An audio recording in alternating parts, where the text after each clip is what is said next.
Hi, this is Scott. I really appreciate our sponsors because they make the show possible. Today's show is sponsored by Developer Express. Become a UI superhero with DevExpress controls and libraries. Deliver elegant.NET solutions that address customer needs today. By leveraging your existing knowledge, you can build next-generation touch-enabled solutions for tomorrow. You can download your free 30-day trial at dx.hanselminutes.com. That's dx.hanselminutes.com.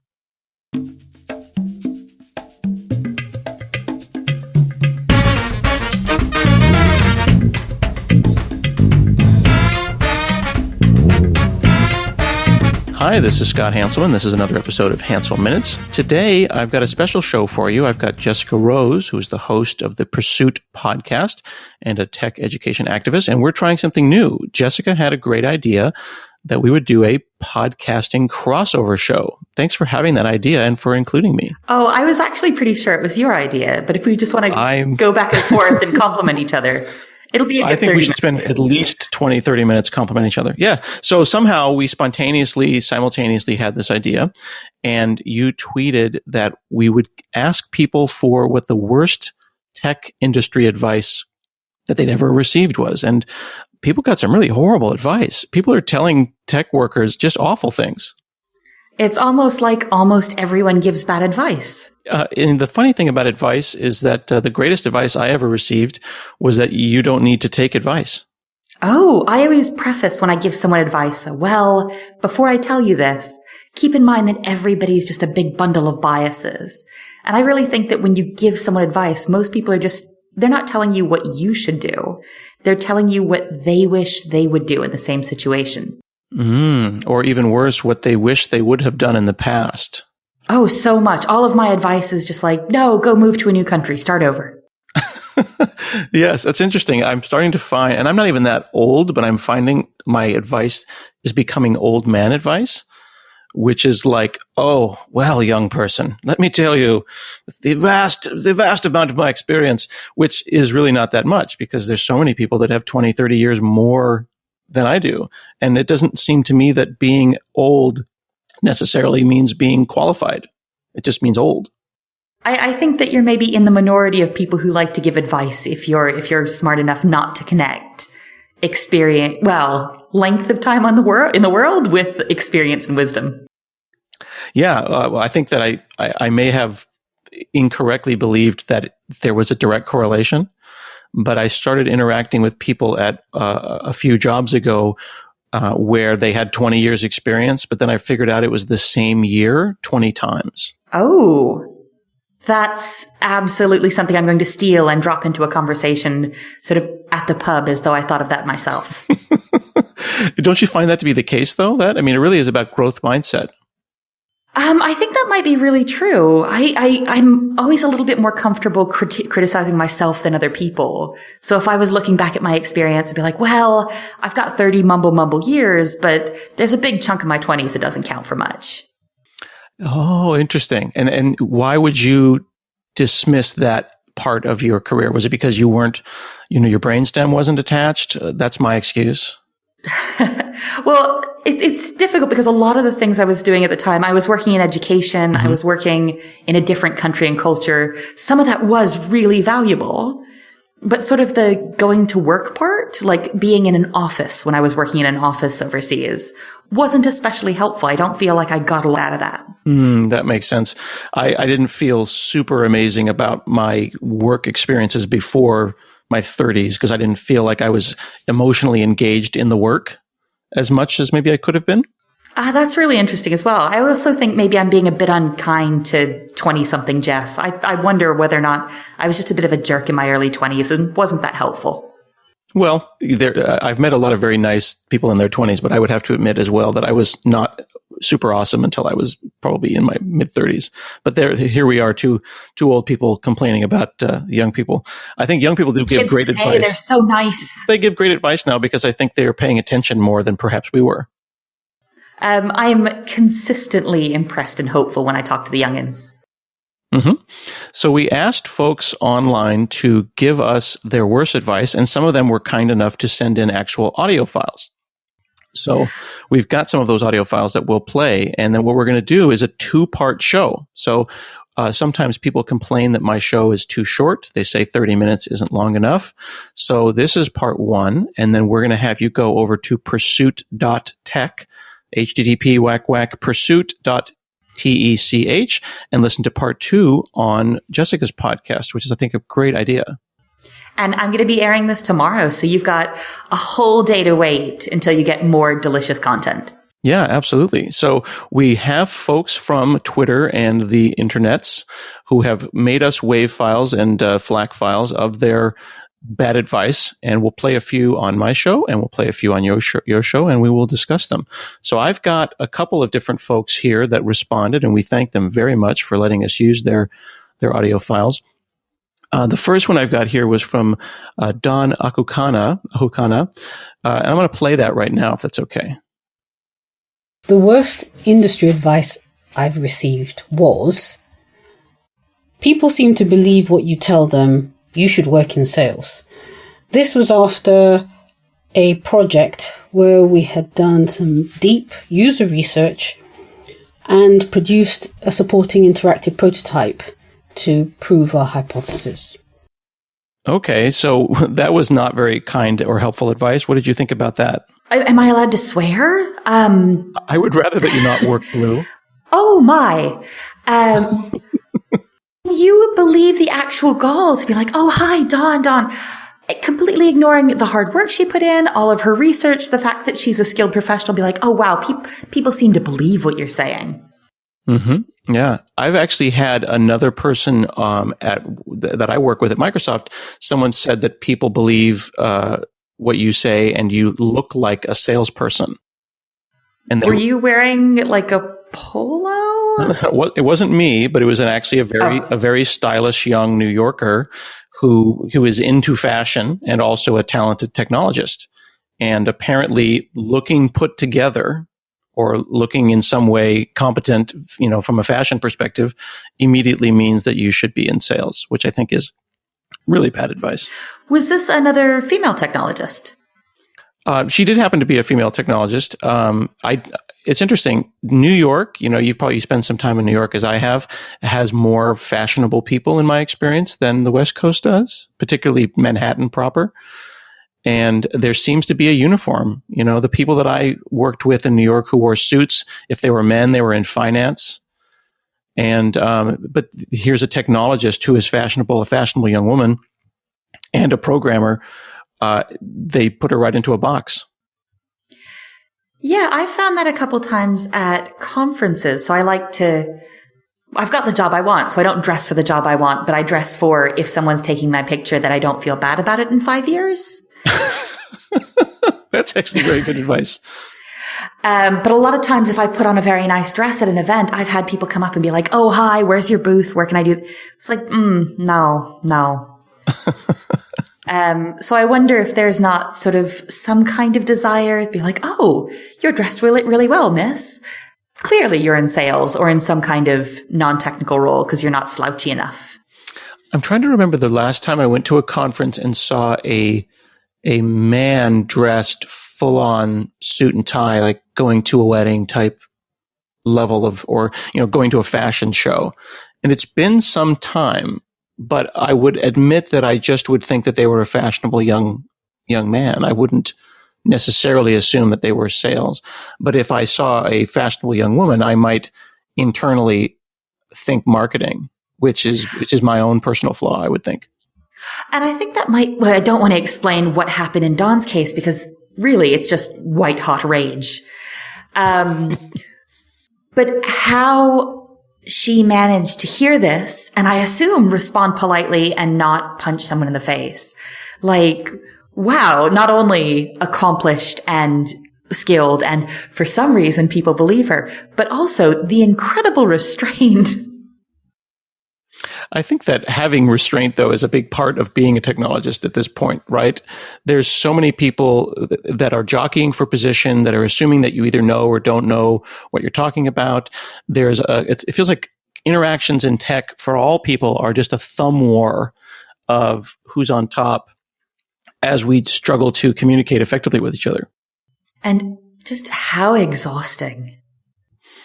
It is exhausting. And I would say it's even, even though there's a lot of discussion around, the term mansplaining and how men interact with women, there is difficult interactions with all kinds of personalities, older man to younger man, a technical person to non-technical person, or vice president, or, super high up non-technical person who controls your job. It seems like communication is as much what technology is about as it is about writing the code right. Oh, I'm super into this conversation. Not that I wasn't before, but super into this conversation. Before I got into tech, I was a teacher, but I was a language teacher and linguist. So yeah, positional language, the way we communicate with each other. And when it is either hierarchical or largely based on gender or position or race, it's all so interesting and also messy. Yeah. Without diving deeper into it, it's complicated. Discourse analysis is something I think technologists would be really into.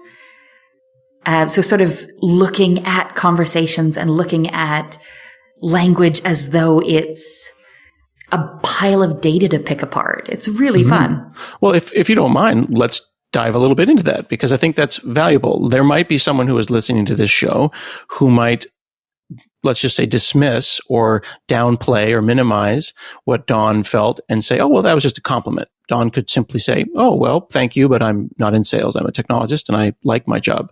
No disrespect to salespeople. And then move on. How do we, why do some people take things like that and say, oh, I'm going to be filled with white hot rage, while someone else might say, oh, well, that's your opinion. Thank you, but no thank you. So I think the big one is just the frequency with which you get those messages. So while it might sound like a compliment, like, hey, wow, completely ignoring the work you've put in, these people believe you. Like, first off, why would that be a surprise? Why are you telling me that? That's very strange. Interesting. That's like, oh, your code compiled. Isn't that nice for you? Yeah. You'd be like, good job. You've met the baseline for competence. Have a cookie. And following that up with, hey, why don't you work in this job, which, while it's skilled, has a different skill set and is often not given the amount of respect, which is a separate issue and something I also think needs to be looked at. But it's not really given the same amount of respect or looked at the same amount with prestige as the technical role Dawn occupies. That's that's an interesting point. Let's pick that apart for a second, because there are those that believe that the word politically correct means to be overly, dancing around words, like it seems like I might be right now. But other people say being politically correct is to simply be kind to other humans and treat them the way that they would like to be treated. So when you say that, my first impression is like, well, I don't want to downplay sales, because I know sales is not something I could do. Like, I've worked with salespeople that had that magic whatever that I did not have, and I do not have, and I'll never understand it. It is black magic as far as I'm concerned. Sales is. But I can admit, though, to feeling that same way, that if you tell someone who's highly technical that they should be something that is perceived as not highly technical, they'll immediately kind of like recoil and like, no, it's like saying, to a surgeon, you should probably be the front desk person that takes people's information because you're so nice. When you were saying this, I was actually thinking about a dear friend of mine who is an orthopedic surgeon. Oh, wow. And she's tiny and cute and just an absolute joy, and definitely smarter than me. I don't want to say smarter than most people I know. But she's an orthopedic surgeon, which is lots of, I'm going to get this wrong, but clunging together big bones. I think it's joints and bits, right? Lots of hips, apparently. Like, please salt your driveways. Okay. But because she's warm, I don't mean to ascribe motives. For some reason, whatever reason, lots of times on her way in and out of work in medical settings, people say, oh, wow, because she looks quite young as well. Oh, you should absolutely get into medicine. Oh, have you thought of becoming a nurse? Or on a good day, be like, oh, you'd be such a great pediatrician. Oh. Well, see, the nurse one I could see because it's an implied kind of a diminutive, but the be a pediatrician one, that one kind of gets into a gray area where they're basically saying, you're so nice. Here's a place where we need more nice people. I wonder if that's what they're saying, though. I think it's, young lady, oh dear, you should ascribe to a medical profession someday. What about these two commonly accepted paths? Or you seem like you fit in here. Let's put you someplace that I imagine where you fit. Interesting. Well, so that brings up, I think, the root of this advice and why we think that was lousy advice is we should avoid trying to put people into a slot. We should let people find their own slot. Well, I think that if I could, was this a bit meta? If I can give advice on a show about giving advice, mine to you, dear listener, would be that if you're in a technical space, just assume everyone there is technical. Like, sometimes you're going to be wrong, but nobody's going to get that grumpy about it. That is fantastic advice. That mirrors some advice that I recently gave someone at a tech conference where I said, assume that whoever you're talking to at the booth is the CTO until they tell you that they're not. One thing I also really enjoyed from teaching. So the great thing about teaching is you get a lot of applicable skills to carry with you. So in teaching, you get told again and again, don't ask yes or no questions to check for understanding. Because if I say to you like, oh, here's this thing, it does this, it does that, do you understand? 90% of the time, just out of social convention, I'm going to say yes. I don't want to sound dumb. Yes, I understand. Whereas if you want to actually check for comprehension, and especially if you're talking to someone in a technical space and you don't know what they do, you don't know their background, don't say, do you understand this? Or, but actually ask. So, oh, hey, do you know what? I'm working on this new project. What kind of experience do you have with React? People might say none, but that still lets them opt in or out. That is a really good and very concrete something that we can all apply like today at work. We can stop this podcast and the next time we have an interaction with someone, do you understand this? Yes or no? Very bad. But to ask for, I love that. I'm going to really put that together. That's very helpful. Thank you. Well, I've really enjoyed it because a lot of times I don't expect someone has a lot of experience with this or that. And asking that question, like, what kind of experience do you have with front-end web work? Unexpected people will just pop out and say, like, oh, I actually did these courses. Or, well, you know, I used to work as a web dev back in the day. Or, of course, with the people on the internet that you interact with, you might just have them say, oh, yeah, I invented that. Yeah. Like that. I am the creator. But I think we might have one or two more clips of folks getting terrible advice. Yes. So the next one is Haley Anderson. And thank you, Haley, for letting us use your horrible industry advice. Let's see what folks said to Haley. I'm Haley Anderson, and the worst industry advice I got was ask for a lower salary from at least 3 different career advisors and a couple of recruiters. Each time, I still got that salary and later found out I was underpaid. Asking for a lower salary. I have heard people give that advice before, and I've never quite understood it. Why would you downplay yourself? Are you trying not to offend an organization? I was absolutely baffled when I heard this advice. And I don't know if there's a one-term description for like confused and angry, but I was that. And I do a lot of one-on-one work with people getting into technology and junior technologists. And this is advice tons of people get. I feel like sometimes when I was getting started, people would tell me to ask for a lower salary so that less would be expected of me. But it still doesn't justify, like, I still don't get to the why. I was going to say, in my experience, I've found the less people pay you, the less they respect your value. Ooh. So coming on board, when I was freelancing, when I was doing some consulting work, when I lowballed a pitch or when I delivered a really, really modest quote, I found that people were less likely to pick it up because it looked less valuable. But also when they did pick up some work, that they were a lot less likely to take on my advice. And getting paid a little bit more, which is just glorious for lots of reasons. I could say to someone, well, you're paying me this amount of money for this advice. You don't have to take it, but that's some money. Do you believe that it's true that if someone comes in at a certain level at a job, at a technical job, that it makes it that much harder for them to get like a correction? Like if they start behind, they'll always be behind? I think it depends on their comfort with lying. And people in this situation should absolutely be willing and able to lie. Really? Oh God, yeah. Lie about your salaries. This is good advice. Is this good advice or not? How do I feel about this advice you're giving? Oh, I usually don't give this advice on the air. Okay. Why should we lie? And what do you mean by that? If you've been chronically underpaid and someone comes in and asks in a new potential role, oh, what are you getting paid? Don't directly lie. Don't say I was making 60,000 let's say euros. Don't say, oh, I was making 60,000 euros. You don't want to lie directly, but you can say like, well, for a role like this, I'm looking in the neighborhood of 65 to 70,000. Oh, I see. So you're saying avoid that direct, how much were you making, so that, because they are asking how much were you making so that they can pay you the same amount or slightly more. Yeah. I would say that if they press you, use your good judgment, but still sometimes lie.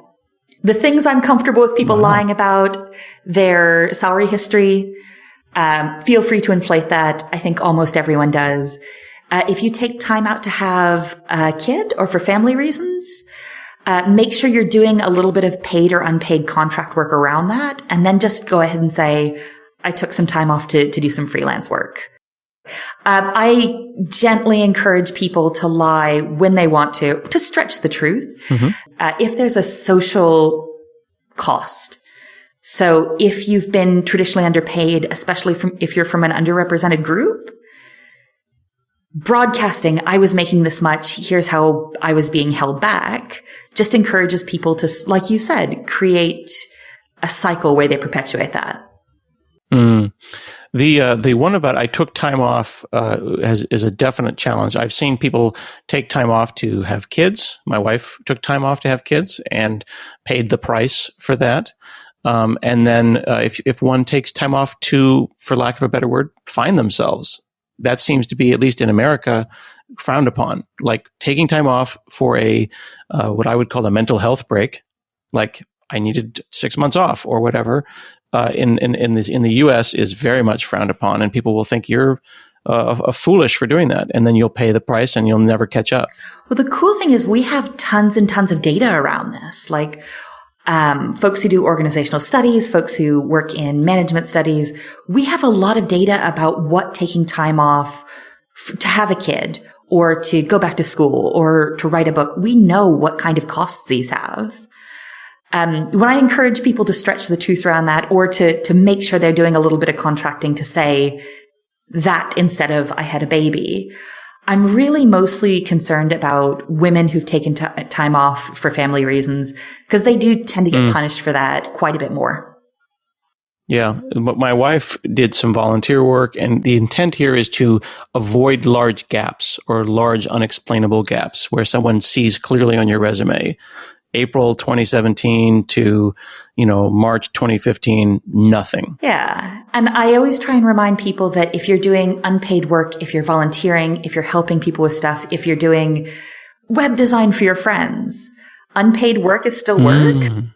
That is good advice. I think that is a really good reminder. Even if you're working on your church's website, all of those things can be expressed, for lack of a better word, even spun as work, because it was.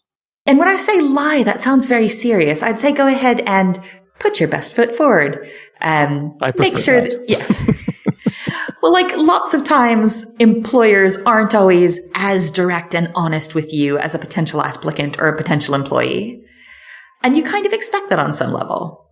Mm-hmm. Nobody's going to say, oh, wow, we've got a lot of financial problems right now, so we're really going to lowball you on this salary. That is so interesting. I had someone reach out to me recently because they were going to take a job at a large company.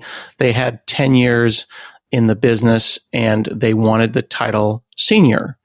And the company was giving them an offer that was one notch below senior. And they took it as a kind of a personal affront. And in digging around, it turned out that was a standard thing that company did to allow people to hit the ground running. And then they promote you to senior within 6 months or a year. But that wasn't information that the person was able to receive from the recruiter. That was inside industry information that they had to go and dig out from a person on the inside. Had they not known that, they would have simply left the offer and said, "Well, we'll forget you people." And I'm always, maybe I'm a suspicious old lady, but I'm a little bit suspicious of companies where they're like, "Hey, come on in on these terms. And then, you know what, we absolutely swear in 6 months, we will sort you out and we'll do right by you." Yeah. Unless it's on paper, it probably never happened, wouldn't you say? Yeah. Well, get everything in paper. And even when you've got it in paper, go in with some gentle trepidation coupled with your hope. By trepidation, you mean a healthy dose of skepticism and suspicion?